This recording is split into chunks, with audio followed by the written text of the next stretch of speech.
Assalamualaikum warahmatullahi wabarakatuh. I'm Cynthia Aulia Febrianti. I will read in English a segment entitled Marriage Law Reforms. Major version: the statutory personal laws enacted in the various Muslim countries represent a mere codification of the established law or, at best, unification of the hitherto divergent legal principles. There is, however, no reason to deny the fact that certain provisions in this law have introduced significant reforms in the personal law. The principal reforms so introduced in one country or another relate to: A. Marriage age for men and women and difference of age between parties to marriage. B. Role of marriage guardians in the fixation and solemnization of marriage. C.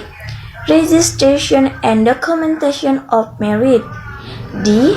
Monetary expense of marriage, dowry, and expenses. E. Polygamy and rights of co-wives. 8. Maintenance of wife, family, and matrimonial home during the substance of marriage. G. Unilateral divorce right of parties to marriage and growth of judicial divorce. H. Post-divorce reliefs for the parties, especially for women.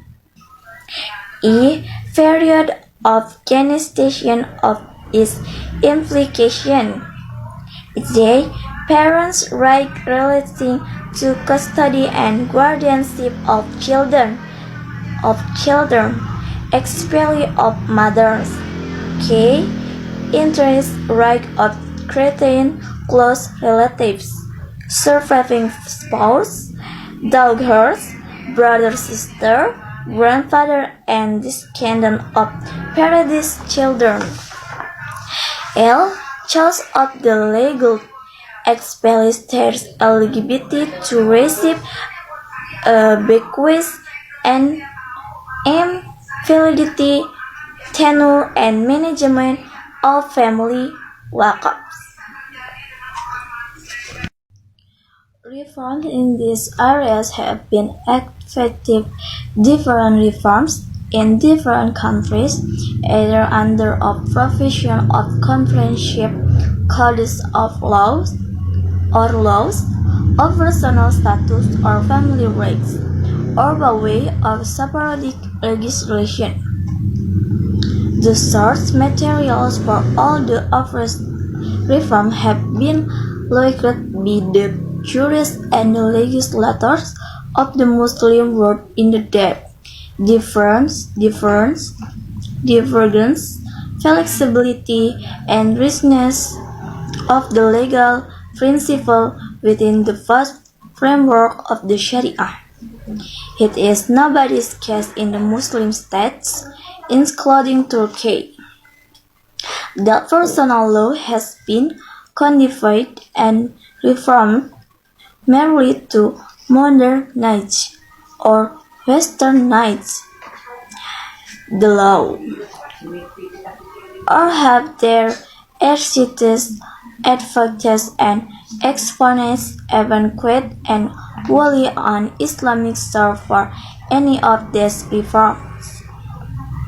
The motives behind the objects of all this legislative activity have been, as told by reformers, the need to systematize personal law on the pattern of other law sites codified.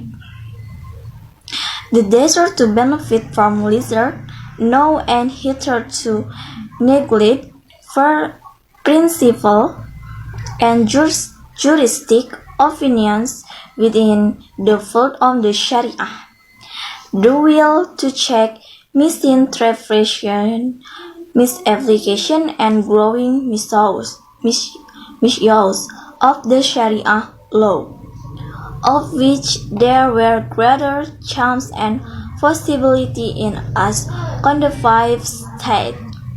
The policy of nationalizing or truly Islamizing the law and the urge to rebuild the society in conformity with the original unadulterated social-legal principle of Islam.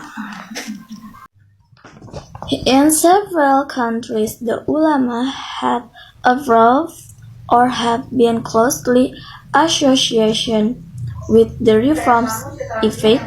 At the same time, some of the reforms in some countries have been avowed and criticized by certain sections of religious leaders and scholars.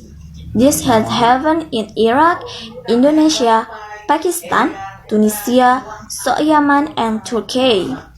On some actions, their objections were accepted and the reforms proposed are already either dropped, reversed, or modified. Mansur Tahir Mahmud, 1987, Personal Law, Islamic Countries, History, Text and Comparative Analysis, Academy of Law, Religion, New Delhi, pp. 11-30.